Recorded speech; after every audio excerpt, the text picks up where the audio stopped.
प्रेम से बोलिए संतोषी माता की जय। शुक्रवार के दिन की जाने वाली माँ संतोषी की व्रत कथा। एक बुढ़िया थी, उसके 7 बेटे थे। 6 कमाने वाले थे जबकि एक निकम्मा था। बुढ़िया 6 बेटों की रसोई बनाती, भोजन कराती और उनसे जो कुछ जूठन बचती वह 7वें बेटे को दे देती। एक दिन 7वां बेटा पत्नी से बोला, देखो मेरी माँ को मुझ पर कितना प्रेम है। पत्नी बोली, क्यों नहीं, सबका जूठा जो तुमको खिलाती है।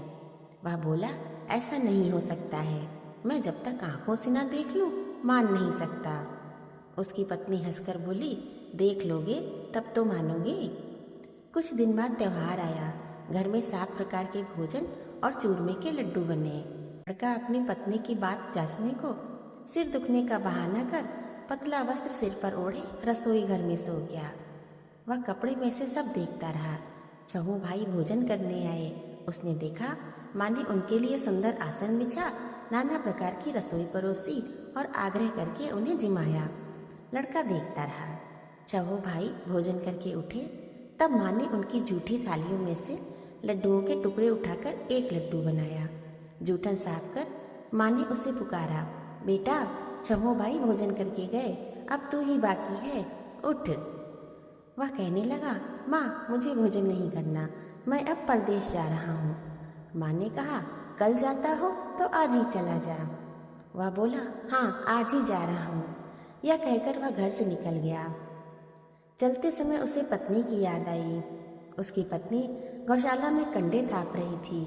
वहां जाकर वो बोला, हम जावे परदेश, आवेंगे कुछ काल, तुम रहियो संतोष से, धर्म आपनो पाल। पत्नी बोली, जाओ पिया आनंद से, हमारो सोच हटाए, राम भरोसे हम रहें, ईश्वर तुम्हें सहाय। 2 निशानी आपन, देख धरो मैं धीर, सुधिमति हमारी विसारियो, रखियो मन गंभीर। लड़का बोला, मेरे पास तो कुछ नहीं है, यह अंगूठी है, सो ले और अपनी कुछ निशानी मुझे दे। पत्नी बोली, मेरे पास क्या है, ये गोबर भरा हाथ है। कहकर उसने अपने पति की पीठ पर गोबर के हाथ की थाप मार दी। लड़का चल दिया। चलते चलते दूर देश पहुंचा। वहाँ एक साहूकार की दुकान थी। वहाँ जाकर वो कहने लगा, साहूकार भाई मुझे नौकरी पर रख लो। साहूकार को ज़रूरत थी। वह बोला, रह जा। लड़के ने पूछा, तनख्वाह क्या दोगे? साहूकार ने कहा, काम देखकर दाम मिलेंगे। कुछ दिनों में लड़का दुकान का सारा लेन देन, हिसाब किताब, ग्राहकों को माल बेचना, सारा काम करने लगा। साहूकार के अन्य नौकर सब चक्कर खाने लगे कि यह तो बहुत होशियार बन गया। साहूकार ने भी काम देखा और 3 महीने में ही उसे आधे मुनाफे का हिस्सेदार बना लिया। वह कुछ वर्ष में ही नामी सेठ बन गया और मालिक सारा कारोबार उस पर छोड़कर चला गया। पति की अनुपस्थिति में सास ससुर उसकी पत्नी को दुख देने लगे। सारी गृहस्थी का काम करा के उसे लकड़ी लेने जंगल में भेजते। इस बीच घर के आटे से जो भूसी निकलती उसकी रोटी बनाकर रख दी जाती और फूटे नारियल की नारेली में पानी। एक दिन लड़के की पत्नी लकड़ी लेने जा रही थी तो उसने रास्ते में बहुत सी स्त्रियां संतोषी माता का व्रत करती दिखाई दी। वो वहां खड़ी होकर कथा सुनने लगी और पूछा, बहनों तुम किस देवता का व्रत करती हो और उसके करने से क्या फल मिलता है? यदि तुम इस व्रत का विधान मुझे समझाकर कहोगी तो मैं तुम्हारा बड़ा एहसान मानूंगी। तब उनमें से एक स्त्री बोली, सुनो, ये संतोषी माता का व्रत है। इसके करने से निर्धनता, दरिद्रता का नाश होता है और जो कुछ मन में कामना हो सब संतोषी माता की कृपा से पूरी हो जाती है। तब उसने उससे उस व्रत की विधि पूछी। वह भक्तिन स्त्री बोली, 1.25 आने का गुड़ चना लेना, इच्छा हो तो 5.25 आने का लेना या 1.25 रुपये का भी, सहूलियत के अनुसार लाना। बिना परेशानी और श्रद्धा व प्रेम से जितना भी बन पड़े सवाया लेना। प्रत्येक शुक्रवार को निराहार रहकर कथा सुनना। लगातार नियम पालन करना। सुनने वाला कोई ना मिले तो घी का दीपक जला उसके आगे या जल के पात्र को सामने रखकर कथा कहना। जब कार्य सिद्ध ना हो नियम का पालन करना और कार्य सिद्ध हो जाने पर व्रत का उद्यापन करना। 3 मास में माता फल पूरा करती हैं। यदि किसी के ग्रह खोटे भी हों तो भी माता वर्ष भर में कार्य सिद्ध करती हैं। फल सिद्ध होने पर उद्यापन करना चाहिए, बीच में नहीं। उद्यापन में 2.5 सेर आटे का खाजा तथा इसी परिमाण से खीर तथा चने का साग करना। 8 लड़कों को भोजन कराना। जहाँ तक मिले देवर जेठ भाई बंधु के हों, ना मिले तो रिश्तेदारों और पास पड़ोसियों को बुलाना। उन्हें भोजन करा यथाशक्ति दक्षिणा दे माता का नियम पूरा करना। उस दिन घर में खटाई न खाना। यह सुनकर लड़के की पत्नी चल दी। रास्ते में लकड़ी के बोझ को बेच दिया और उन पैसों से गुड़ चना ले माता के व्रत की तैयारी कर आगे चली और सामने मंदिर देखकर पूछने लगी, यह मंदिर किसका है? सब कहने लगे, संतोषी माता का मंदिर है। यह सुनकर वह माता के मंदिर में जाकर चरणों में लौटने लगी। दीन हो विनती करने लगी, माँ मैं निपट अज्ञानी हूँ, व्रत के कुछ भी नियम नहीं जानती, मैं दुखी हूँ। हे माता जगत जननी, मेरा दुख दूर कर, मैं तेरी शरण में हूँ। माता को दया आई। एक शुक्रवार बीता कि उसके पति का पत्र आया और तीसरे शुक्रवार को पति का भेजा हुआ पैसा आ गया। यह देख जेठ जिठानी मुंह सिकोड़ने लगी। पत्नी बेचारी सरलता से बोली, कागज आवे रुपया आवे, हम सबके लिए अच्छा है। ऐसा कहकर आंखों में आंसू भरकर वह संतोषी माता के मंदिर में आ मातेश्वरी जी के चरणों में गिरकर रोने लगी। माँ मुझे पैसे से क्या काम है, मुझे तो अपने सुहाग से काम है, मैं तो अपने स्वामी के दर्शन मांगती हूँ। तब माता ने प्रसन्न होकर कहा, जा बेटी तेरा स्वामी आएगा। यह सुनकर खुशी से बावली होकर वह घर में जाकर काम करने लगी।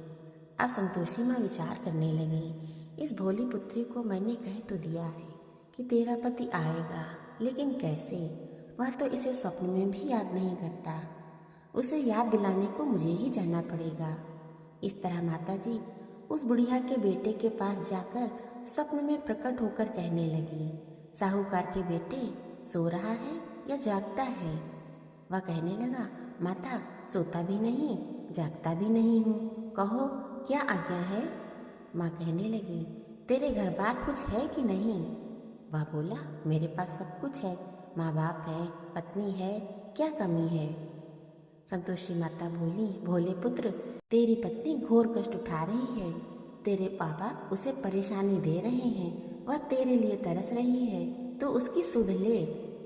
वह बोला, हाँ माता जी याद तो मालूम है, परंतु जाऊँ तो कैसे?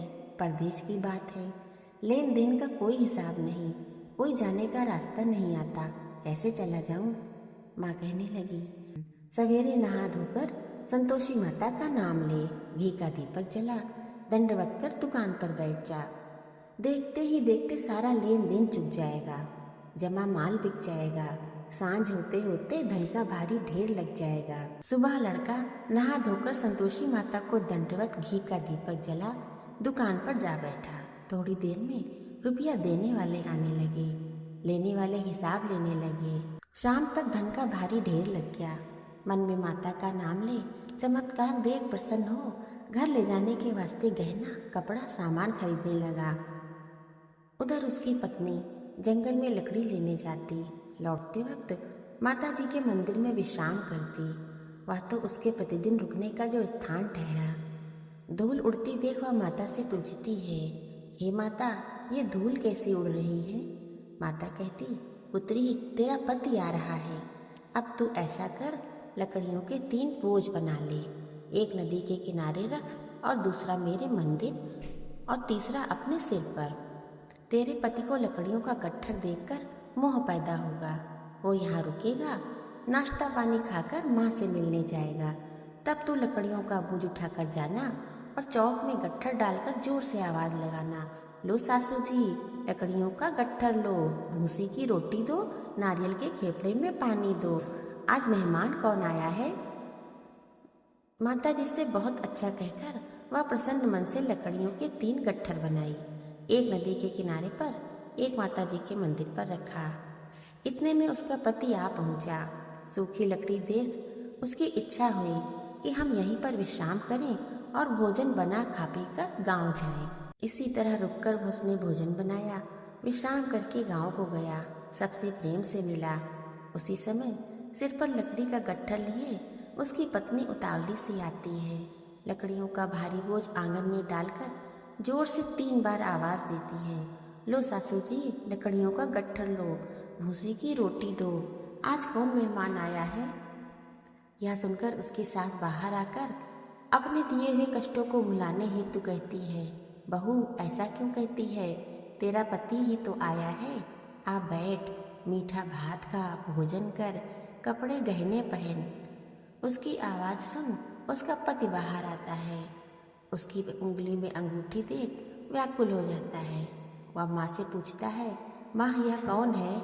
माँ बोली, बेटा ये तेरी पत्नी है, जब से तू गया है तब से सारे गांव में भटकती फिरती है, घर का काम काज कुछ नहीं करती है, 4 पहर आकर खा जाती है। पति बोला, ठीक है माँ, मैंने इसे भी देखा और तुम्हें भी, अब दूसरे घर की ताली दो, उसमें रहूँगा। माँ बोली, ठीक है, जैसी तेरी मर्जी। तब वह दूसरे मकान की तीसरी मंजिल का कमरा खोलकर सारा सामान जमाया। एक दिन में राजा के महल जैसा ठाठ बन गया।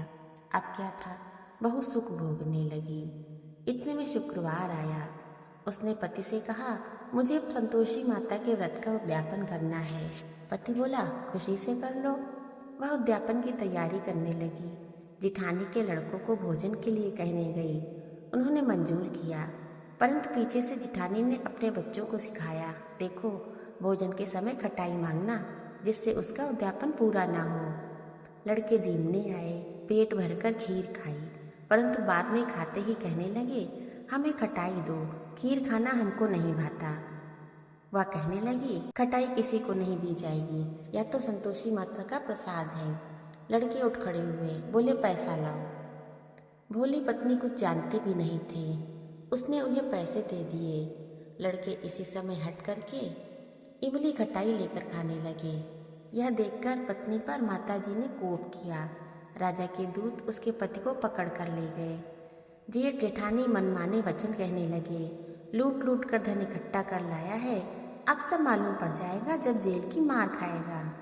बहू से यह सहन नहीं हुआ। रोती हुई माताजी के मंदिर में गई और कहने लगी, हे माता, तुमने ये क्या किया। हंसाकर अब भक्तों को रुलाने लगी। माता बोली, बेटी तूने उद्यापन करके मेरा व्रत भंग किया है। वह कहने लगी, माता मैंने कुछ अपराध किया है, मैंने तो भूल से लड़कों को पैसे दिए थे, मुझे क्षमा करो, मैं फिर तुम्हारा उद्यापन करूँगी। माँ बोली, अब भूल मत करना। वह कहती है, अब भूल नहीं होगी, अब बताओ मेरे पति कैसे आवेंगे। माँ बोली, जा पुत्री, तेरा पति तुझे रास्ते में आता मिलेगा। वह निकली, राह में पति मिला। उसने पूछा, कहाँ गए थे। पति ने बताया, इतना धन जो कमाया है उसका टैक्स राजा ने मांगा था, वह भरने गया था। पत्नी प्रसन्न होकर बोली, भला हुआ, अब घर को चलो। कुछ दिन बाद फिर शुक्रवार आया। पत्नी बोली, मुझे माता का उद्यापन करना है। पति ने कहा, करो। पत्नी फिर जेठ के लड़कों को भोजन के लिए कहने गई। जेठानी ने 1-2 बातें सुनाई और सब लड़कों को सिखाने लगी, तुम सब लोग पहले खटाई ही मांगना। लड़के भोजन से पहले कहने लगे, हमें खीर नहीं खानी, हमें खटाई खाने को दो। वह बोली, खटाई किसी को नहीं मिलेगी, आना हो तो आओ। फिर वह ब्राह्मण के लड़के को लाकर भोजन कराने लगी। यथाशक्ति दक्षिणा की जगह 1-1 फल उन्हें दिया। संतोषी माता प्रसन्न हुई। माता की कृपा होते ही 9वें मास में उसके चंद्रमा के समान सुंदर पुत्र प्राप्त हुआ। पुत्र को पाकर वह प्रतिदिन माता जी के मंदिर जाने लगी। माँ ने सोचा, यह रोज आती है, आज क्यों ना इसके घर मैं चलूं। यह विचार कर माता ने भयानक रूप बनाया। गुड़ चने से सना मुख, ऊपर सूंड के समान होंठ, उस पर मक्खियाँ भिन भिन कर रही थीं। देहली पर पैर रखते ही उसकी सास चिल्लाई, देखो रे, कोई चुड़ैल डाकिन चली आ रही है, लड़कों इसे भगाओ, नहीं तो किसी को खा जाएगी। लड़के भगाने लगे, चिल्लाकर खिड़की बंद करने लगे। बहू रोशनदान से देख रही थी। वह प्रसन्नता से पगली बन चिल्लाने लगी, आज मेरी माता जी मेरे घर आई हैं। वह बच्चे को दूध पीने से हटाती है। इतने में सास का क्रोध फट पड़ा। वह बोली, क्या उताली हुई है, बच्चे को पटक दिया। बहू बोली, माँ मैं जिसका व्रत करती हूँ यह वही संतोषी माता है। सबने माता जी के चरण पकड़ लिए और विनती कर कहने लगे, हे माता, हम मूर्ख हैं, अज्ञानी हैं, तुम्हारे व्रत की विधि हम नहीं जानते। व्रत भंग करके हमने बड़ा अपराध किया है। जगत माता, आप हमारा अपराध क्षमा करो। इस प्रकार संतोषी माता प्रसन्न हुई। प्रसन्न होकर जैसा फल बहू को दिया वैसा फल माता सबको दे। जो पढ़े उसका मनोरथ पूर्ण हो, जो कथा सुने उसकी सारी मनोकामनाएं पूर्ण हो। बोलो संतोषी माता की जय।